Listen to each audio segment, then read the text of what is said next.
Happy Friday. Once again, friends and family, welcome to the Weekender.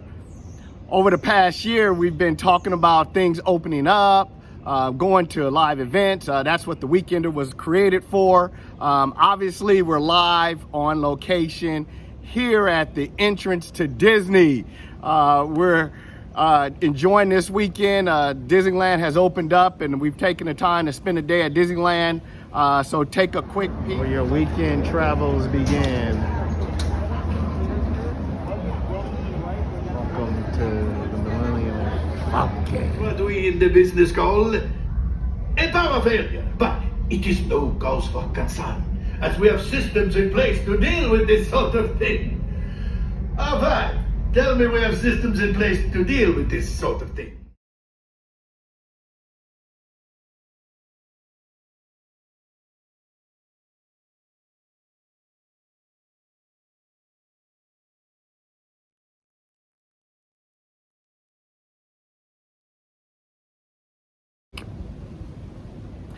As you can see, things have opened up at Disneyland. This weekend, it's a huge weekend as far as events around the Bay Area. We got Dub Nation. They got a play-in game tonight at 6 o'clock. It should be on with Dub Nation.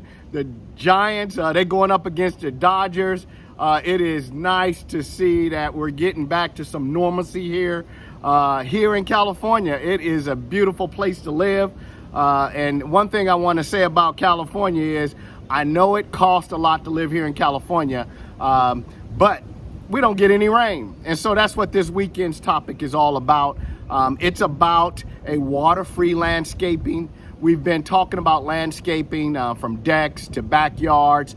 I just figured, hey, you know what? Since we didn't get a lot of rain, I thought it'd be a great time to kind of do some emphasis on a water-free landscaping yard for either your front or backyard.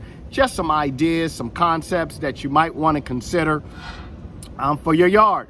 For the first thing that we're going to talk about, I would say that a rock bed would be something that, hey, if you had a backyard and you could create a zone for a rock bed, especially for a small yard, small rocks gathered together, makes an ideal water-free landscaping backyard. Another thing that I think I love when I go to Berkeley and I see it in other areas is switch to tall grass. That's that grass that kind of looks like it's a cactus or something that's growing. You don't really have to do too much. It gives you that desert look. You can put some mulch and rocks around it. You can, dig up your old grass. I see it in a lot of yards in the front yard where they go with the tall grass. It's like really bushy, doesn't require a lot of water. It's a really neat idea that you can do.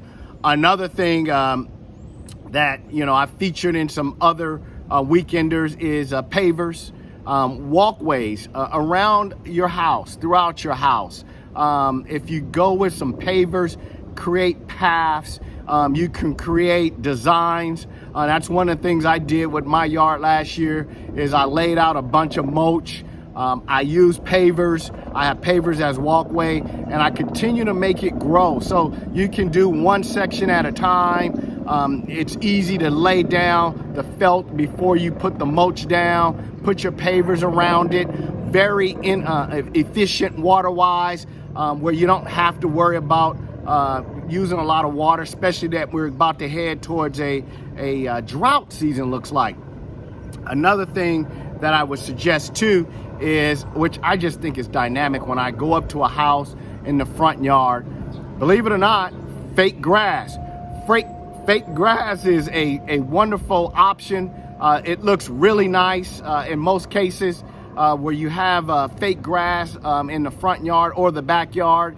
Easy to maintain. Once you dig it up, dig up the old grass. It's an easy option and it's worry-free. And then obviously number 5, because we're going to give you 5 different ideas here. Number 5 would be obviously decks. If you have a deck off the front where you kind of get rid of all your landscaping, feature it with a deck. in the front. Obviously, if you looked at a Weekender a couple weeks ago where it was decks put in the backyard, I think that's a great idea.